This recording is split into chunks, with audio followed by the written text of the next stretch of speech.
permettez-moi de commencer par un petit exercice de mise en situation. Alors, je vous prie de poser vos portables dans vos sacs, si ce n'est pas déjà fait. De vous asseoir confortablement sur votre chaise.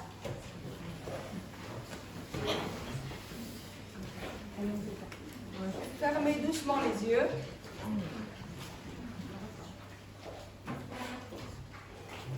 Le dos droit. Les paumes sur vos cuisses.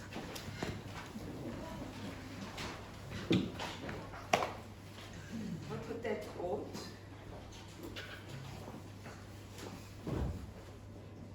Une position digne. Puis, respirez naturellement et essayez d'insister sur votre expiration.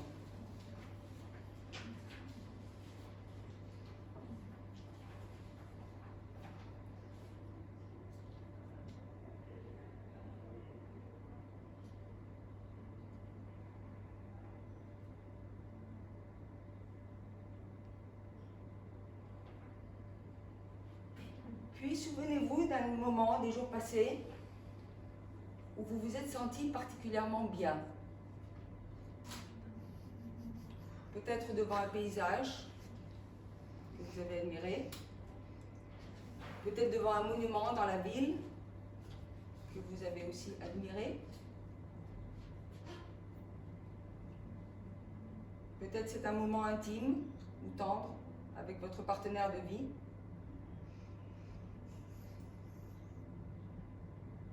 Peut-être en échangeant avec une bonne amie. Ou peut-être lors d'un câlin avec votre enfant.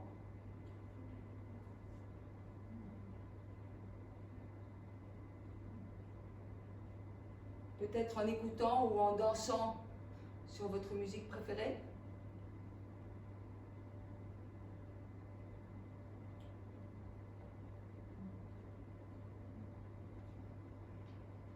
Et essayez de vous rappeler comment vous vous êtes senti.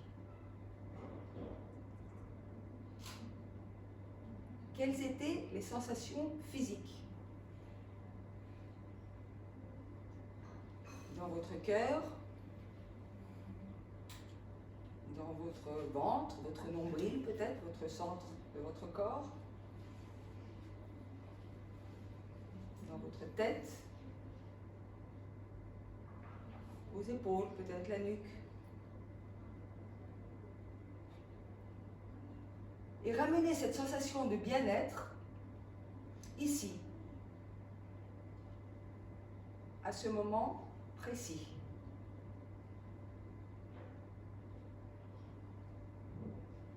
Respirez.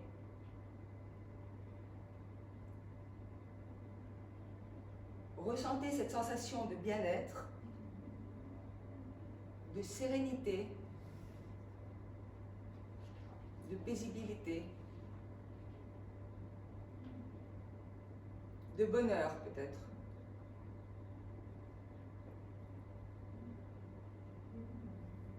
Gardez ce moment en vous.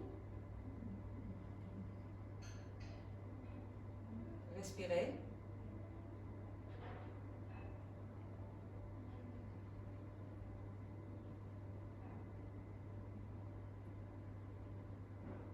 Et ouvrez les yeux. Rebonsoir.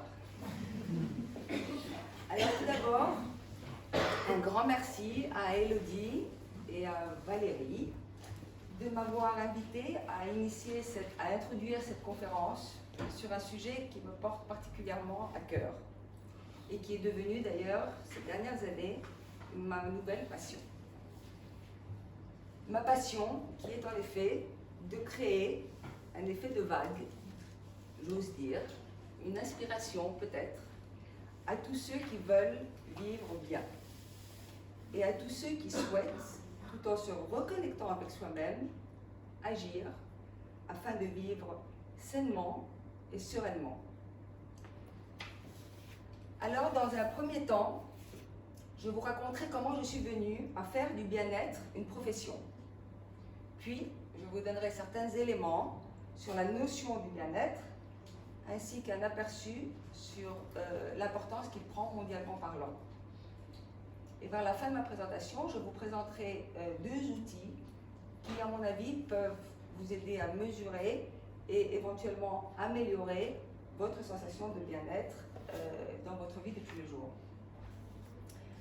Alors, souvent on me demande, mais qu'est-ce qui t'a pris de devenir coach de vie et de santé? Tu avais une profession, non? Tu es avocate. Puis tu as été aussi dans le conseil immobilier, ça marchait plutôt bien. Alors oui, c'est là que j'essaie d'expliquer aux gens que, en fait, ce tournant dans ma vie, c'est véritablement l'aboutissement d'une prise de conscience sur ce qui est essentiel pour moi. C'est le résultat d'une reconnexion avec moi-même et pendant laquelle j'ai réalisé que, en fait, ce qui est important pour moi, c'est de me sentir bien dans mon esprit, dans mon corps, dans mes relations familiales, dans mes relations sociales, dans mon quotidien, dans mon travail, de vivre dans le bien-être. Et vivre dans le bien-être, cette nécessité ne me dictait plus du tout le conseil immobilier, le conseil juridique. Tout au contraire, il s'agissait véritablement de retrouver un équilibre entre mes forces, mes faiblesses, mes priorités, mes intentions, mes échecs, bien évidemment aussi, et surtout mes valeurs personnelles. Il s'agissait aussi d'optimiser mon mode de vie afin d'y intégrer des méthodes, des pratiques de bien-être dans mon quotidien. Et tout cela de façon régulière, consciente et réfléchie. Alors, attendez que je ne prends pas de verre. Merci. Isabelle? Oui. C'est bon.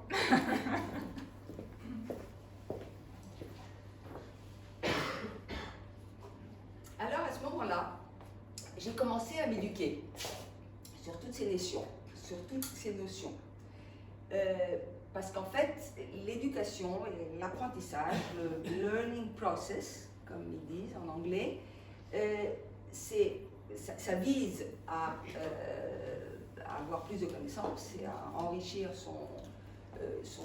ses connaissances, mais c'est aussi une pratique de bien-être en tant que telle. Donc, au début, je me suis formée toute seule, puis ensuite, j'ai suivi des formations professionnelles, j'ai obtenu les certifications internationales nécessaires afin d'être qualifiée en tant que coach de vie et coach de santé.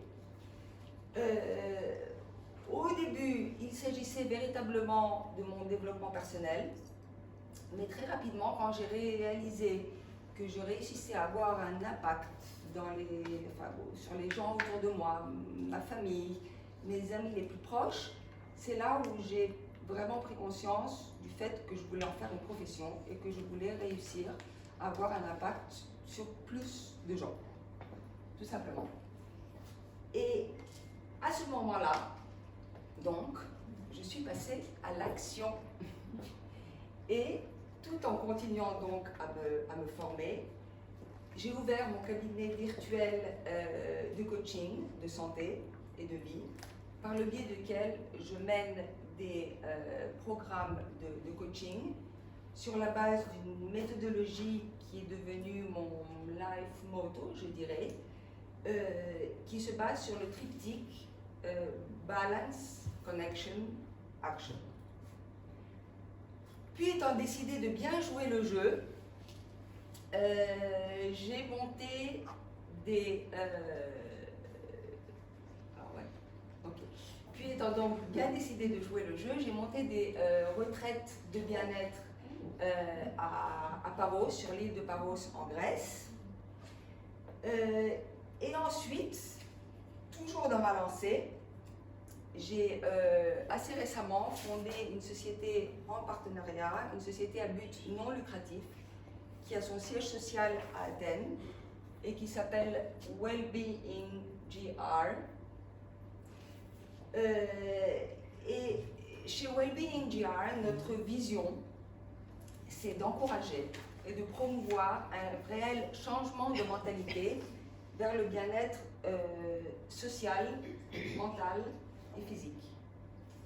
Mais aussi, notre vision la plus ambitieuse, c'est que la Grèce devienne un centre mondial du bien-être. Alors, nous avons mis en place une stratégie et une méthodologie précise. Nous avons élaboré un plan d'information et un plan d'action pratique sur le plan municipal, régional et national grec.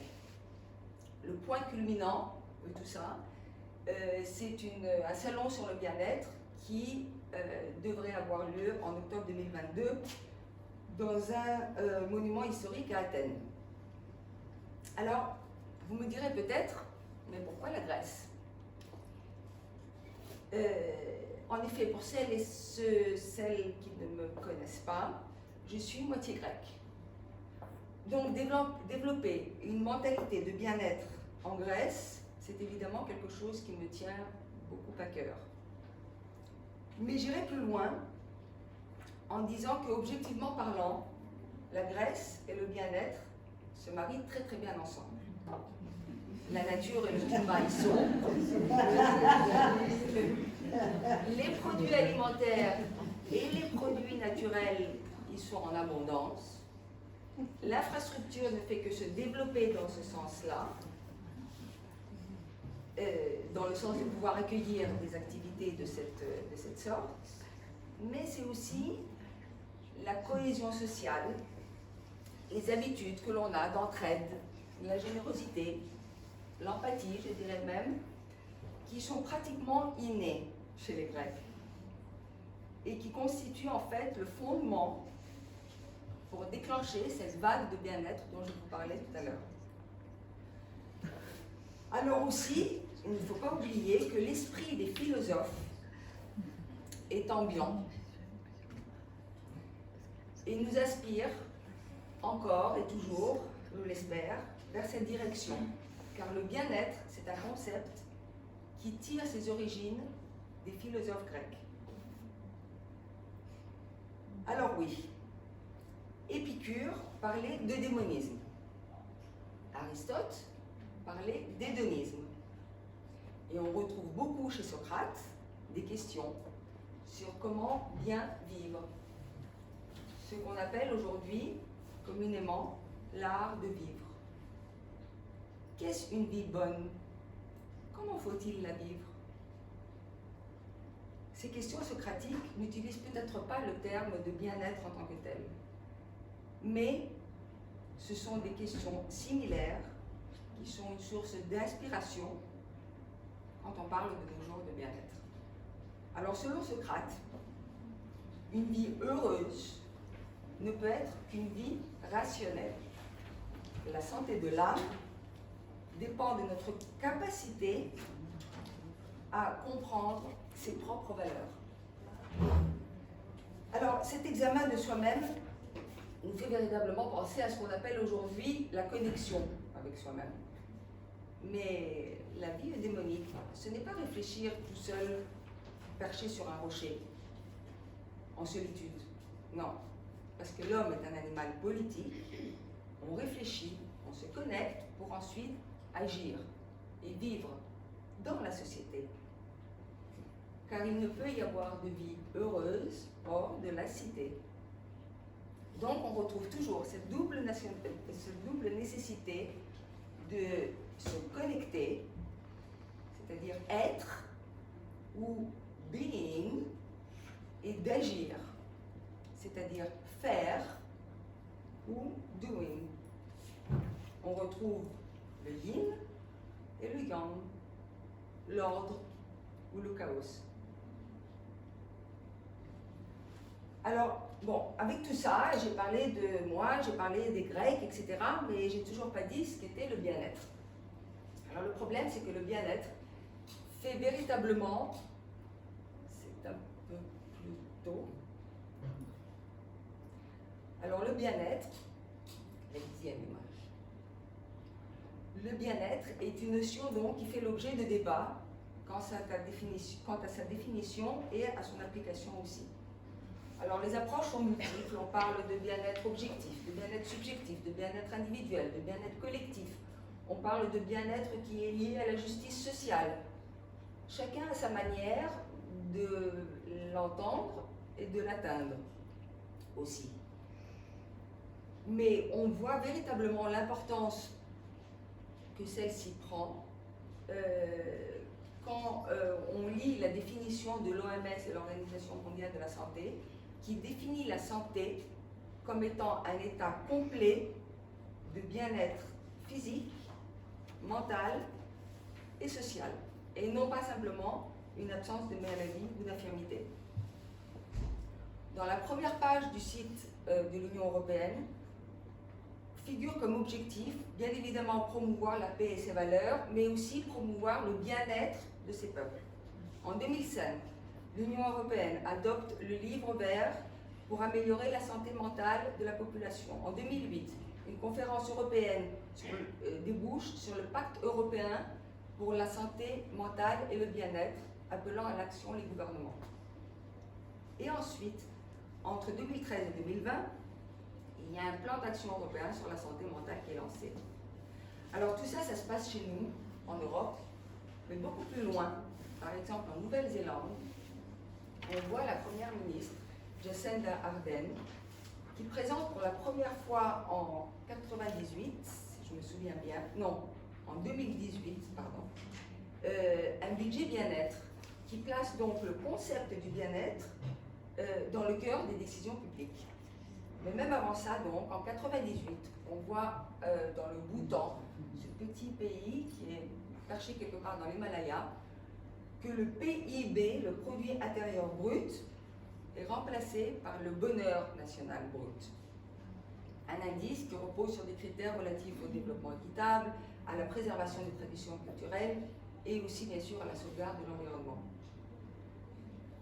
En 2011, donc un peu plus tard, on voit l'OCDE qui crée le concept du bonheur intérieur brut, un indicateur qui associe de nouveau des thématiques comme la santé, l'éducation, l'environnement, la sécurité, l'emploi.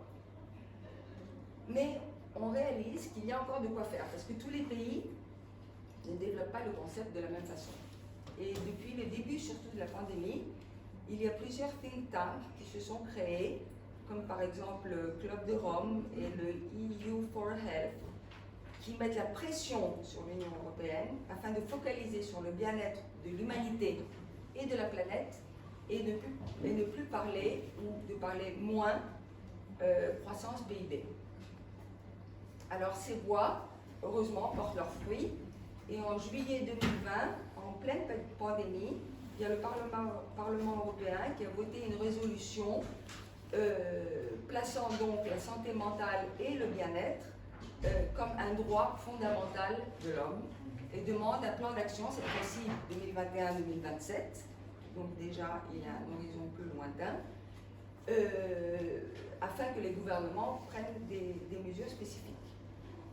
On voit aussi dans le monde des affaires que les parties prenantes s'intéressent de plus en plus dans cette économie du bien-être et s'intéressent surtout aux programmes de financement européens, comme par exemple Horizon 2020, qui vise entre autres à la promotion de la santé.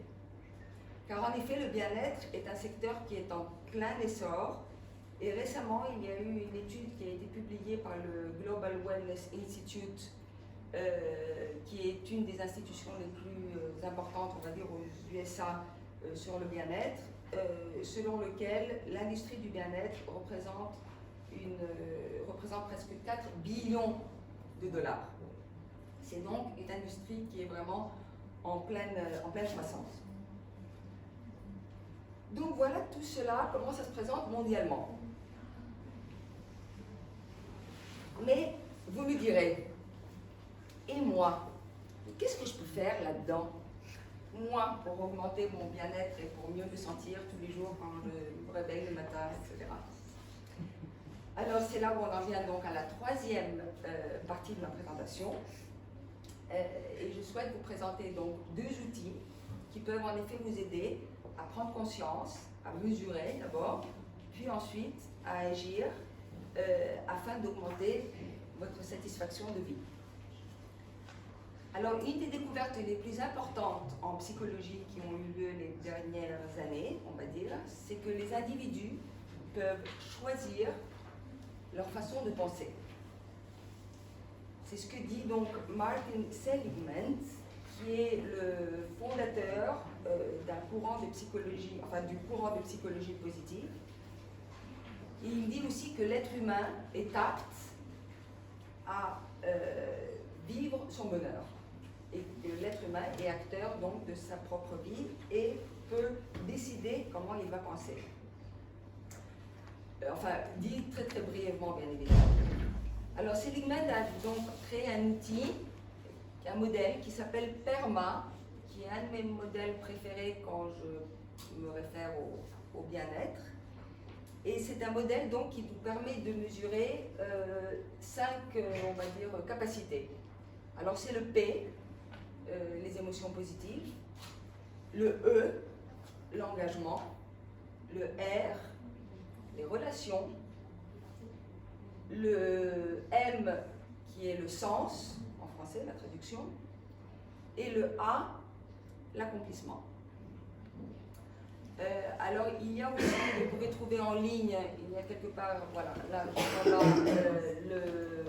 le questionnaire qui vous permet un peu de rentrer dans tout ce détail et à l'issue duquel on peut avoir une idée, qu'est-ce qui va bien, qu'est-ce qui ne va pas trop bien et où est-ce qu'on pourrait s'améliorer.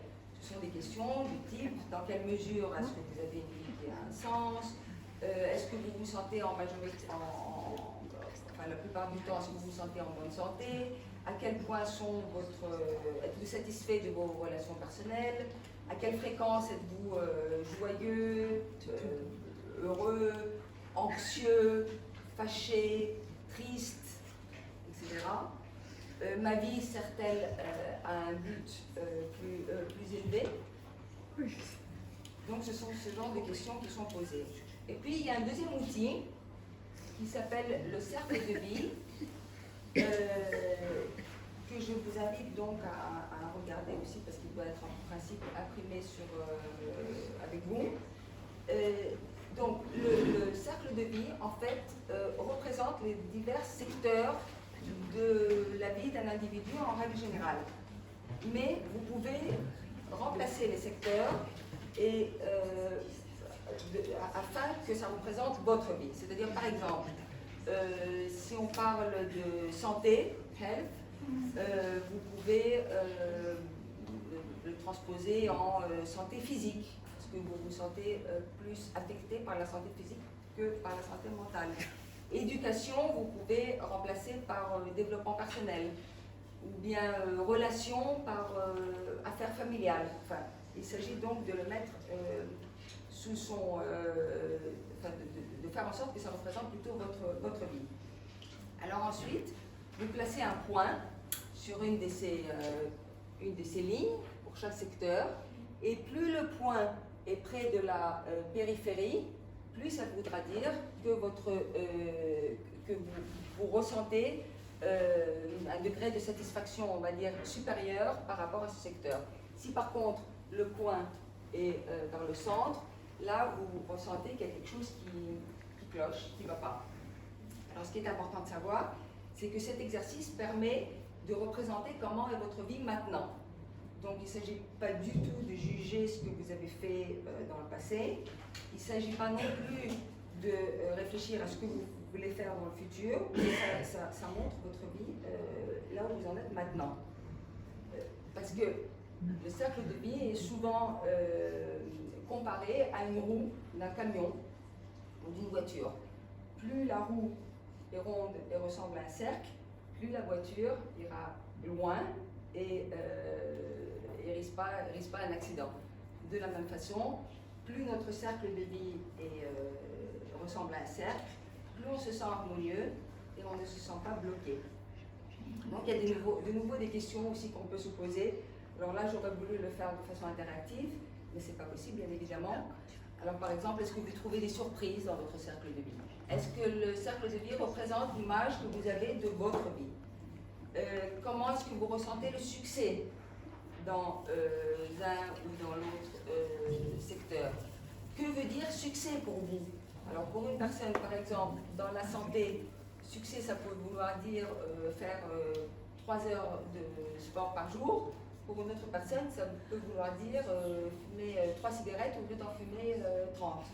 Donc il faut un peu voir par rapport à votre vie. Mais ce sont des questions qui peuvent vous aider à prendre véritablement conscience de ce qui se passe et éventuellement à changer, à agir vers le changement et éventuellement vers la transformation. Donc, surtout, le changement, il vient, comme je disais tout à l'heure, en adoptant régulièrement et consciemment des méthodes, des pratiques de bien-être dans sa vie. Et c'est justement ce que vont nous montrer les ateliers qui vont suivre, qui seront animés par les professionnels de notre réseau et qui vont nous faire baigner dans le bien-être.